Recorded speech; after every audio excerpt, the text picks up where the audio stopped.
اگر آپ 4 رکعتی نماز پڑھ رہے ہیں اور چوتھی رکعت میں بیٹھنے کے بجائے آپ 5ویں کے لیے کھڑے ہو جاتے ہیں، 5ویں کا سجدہ کرنے سے پہلے اگر آپ کو یاد آ جاتا ہے کہ یہ تو 5ویں رکعت ہے تو فوراً بیٹھ جائیں۔ 5ویں کے لیے کھڑے ہو گئے، فوراً بیٹھ جائیں، اتحیات پڑھیں، سجدہ سہو کریں اور نماز مکمل کر لیں، آپ کی نماز ہو گئی۔ لیکن اگر کوئی چوتھی میں بیٹھنے کے بجائے کھڑا ہو گیا اور 5ویں کا سجدہ کر لیا، ایک سجدہ، تو اب یہ فرض نماز باطل ہو جائے گی، یہ ختم ہو جائے گی، کیونکہ آخری قاعدے میں بیٹھنا فرائض نماز میں سے ایک فرض ہے۔ اگر 5ویں کا سجدہ ہو گیا تو نماز کا ایک فرض ہی چھوٹ گیا۔ جب فرض چھوٹ گیا تو اب یہ 4 رکعتیں باطل ہو گئیں، فرض یہ کنورٹ ہو جائیں گے نفل نماز میں۔ آپ نے 5ویں کا سجدہ کر لیا تو یہ 5 رکعتیں ہو گئی۔ 5 رکعتی نفل تو ہوتی نہیں ہے، نفل 2 ہوتی ہے، 4 ہوتی ہے، 6 ہوتی ہے۔ تو اب آپ ایک کام کریں کہ اس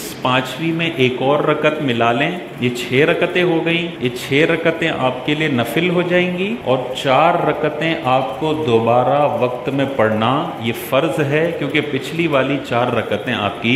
باطل ہو گئی۔ اسی طرح فجر کا معاملہ ہے کہ تیسری کے لیے آپ کھڑے ہو گئے، تیسری کا سجدہ کرنے سے پہلے آپ کو اجازت ہے کہ بیٹھ جائیں، اتحیات پڑھ لیں، سجدہ سہو کر لیں اور نماز مکمل کر لیں۔ اور اگر تیسری کا سجدہ آپ نے کر لیا تو یہ فجر کے 2 فرض باطل ہو گئے، ایک اور رکعت ملا کے 4 نفل کر لیں اور 2 رکعت پھر فرض کے پڑھنے